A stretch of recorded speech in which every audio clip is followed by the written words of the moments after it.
Okay. Well, I'm doing a project on before the Depression. Before the Depression, Well, okay. yeah, before and like during. All right. And I have to interview somebody who knows a little bit about it. So, I, of course, am way too young to yeah, have yeah, been yeah. I know in the that. Depression. Just like, do you like something kind of like the email that Nana sent me? If you could Okay. just kind of explain that. All right. My grandparents immigrated to this country in the very early 1900s, around 1914, From where? from Greece. They were both from Greece. And they became, through hard work and perseverance, became very successful business people. They were confectioners in western Pennsylvania Mm-hmm. and became quite wealthy and started to invest in land in Florida. Hmm. That point in time, you could invest in land for 10 cents of the dollar. So my No. grandfather, looking to make a quick buck, went all out.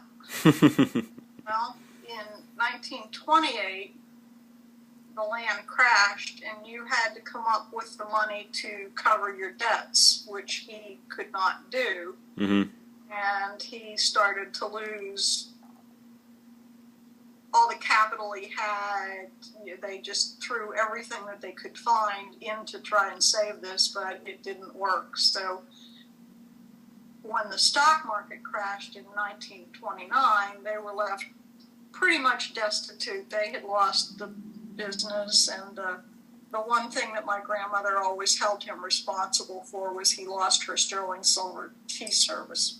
So, as the Depression deepened, President Roosevelt had a program called the WPA, which was a public works program that men could get jobs on and make some money for their families. And my grandfather went to work on the WPA. Well, having been a businessman, he had no work clothes, so he would go dig ditches in his three-piece suit. So the other guys on the truck would make fun of him, obviously.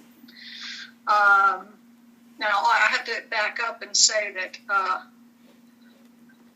all this is secondhand knowledge to me. This was all related to me by my mother, who was born in 1917. Mm. The other two stories that I can tell you is that they received public assistance in the form of food, and the cans were marked public assistance. Oh, really? My grandmother was very proud, and she didn't want the children to know that they were getting government food, so she would take the labels off all the cans and just open them at random and tell the kids they were having smorgasbord for dinner.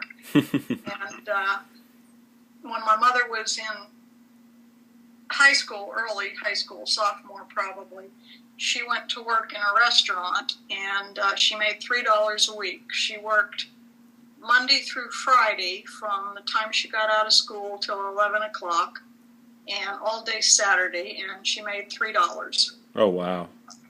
She kept $1. She sent $1 to her brother who was in college, and she gave $1 to her mother. Hmm. And they all survived the Depression. Wow. But my grandparents lost everything they had, and basically my mother had to support them for as long as they lived. My grandmother lived to be 92. Oh, my. Wow. And that's about all I got. Henry, would you hand me those two pictures over there? I'll show you a picture of my grandparents, though. Oh, That okay. might be...